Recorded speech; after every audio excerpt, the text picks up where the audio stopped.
I've been a student for almost my entire life. I've probably spent more time at my desk and my laptop than you've been alive. Yeah, sometimes I sleep at my desk. Expose me. And after decades in school, since there's 2 of me if you count the broski, we've refined our study methods to incorporate science and maximize efficiency. But even if we use the best study strategies and tools like RemNote and basically everything on the Mike and Matty map here, there's still a huge component for success that's missing.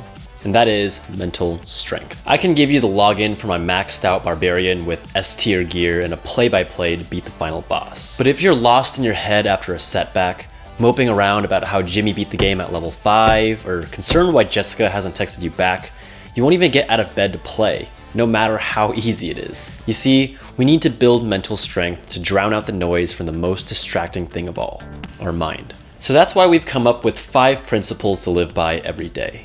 5 rules to revisit anytime we start to feel mentally tested or emotionally triggered by our work. And we've designed these principles to build on one another, as a practical guide to compound our confidence. So without further ado, here are Mike and Matty's 5 principles to stay mentally secure in school and, well, actually in life. So yeah, take our dope unsolicited advice and go be a winner. First is facing setbacks with gratitude. One of the most valuable skills to cultivate as a student is learning how to reflect on setbacks. Unless you're Will Hunting or some Elon variant, you're going to face failures. You're going to mess up. It can be failing an exam, screwing up on a project, or even something as simple as forgetting to send back an email. When these moments happen, it's almost an instinct to just feel self-pity. But don't beat yourself up for failure. Instead, face it with gratitude. Be grateful to have had the opportunity to try or learn or experience what you did. This allows you to reframe setbacks into a positive light, which primes our mind to the other principles to follow. Look to make changes. We should always think that change can be good. Even if we are successful, so you did really well on an exam or a presentation, but you spent the previous week at stress level 2000, frantically working, then yeah, there can be areas of growth. Just because you didn't fail doesn't mean that mistakes weren't made along the way and that things can't be improved upon. We should constantly be iterating on our process, pushing out Matty version 2.0, 2.1. Honestly, all the 2.0s are pretty buggy, but version 3.0, whew, solid. And then looking to the future for version 4.0 and so on and so on. We never want to allow our mistakes to repeat, and instead, we want to always be searching for a better version of ourselves. Next is taking calculated risks. So yes, we just talked about how making changes can be good at promoting growth, but that doesn't mean you should start making hundreds of adjustments to your life tomorrow. Any change we make comes with risks. So we should think about being tactful and calculated with what the changes are and how we plan to implement them. Especially when we make monstrous changes, like after failing a standardized test or taking 30 units instead of 12 this semester. So it's important to also do your homework and do your research before taking risks. You can ask your peers, ask your mentors, read more books, blogs, or watch more of our videos and ask yourself, what do I have to gain from this risk? And what's the worst that could happen? Taking risks innately requires immense mental strength. It takes courage to step outside our comfort zone into the unknown territory. And it shows you're willing and able to go after what you desire, and that you're unafraid of the fact that it can go wrong. Stop comparing yourself with others. Some of your peers will be studying 10 minutes a day and partying every night.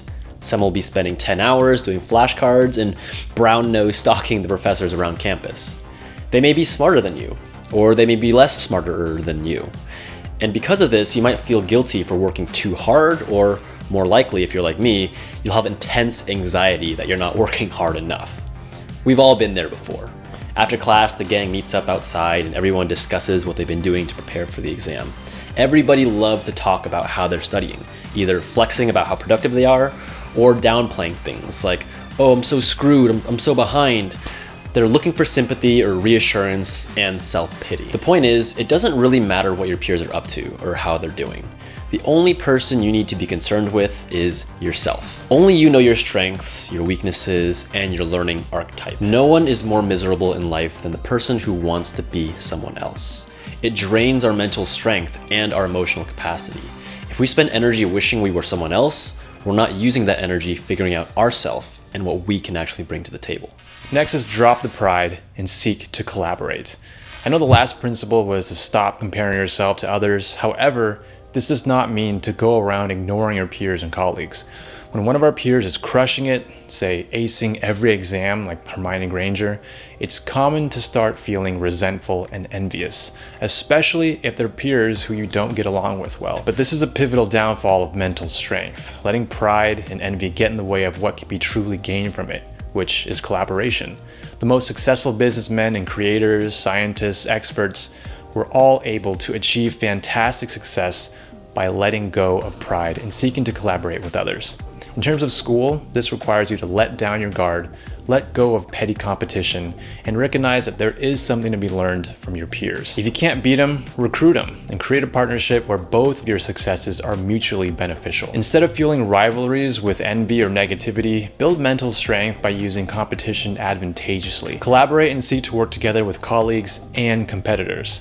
Bring what you're good at to the table and learn from their success to make it a mutual win. So as we move through life, setbacks are inevitable and they can cause serious damage on our mental strength. So these principles are intended to serve as a framework, a practical way to recenter our thinking to avoid spiraling down the pit of burnout when we encounter failure. Because ultimately we need to feel mentally secure to face challenges. The next step is to cultivate motivation. So if you want to learn more about our approach to that, then definitely check out this video right here.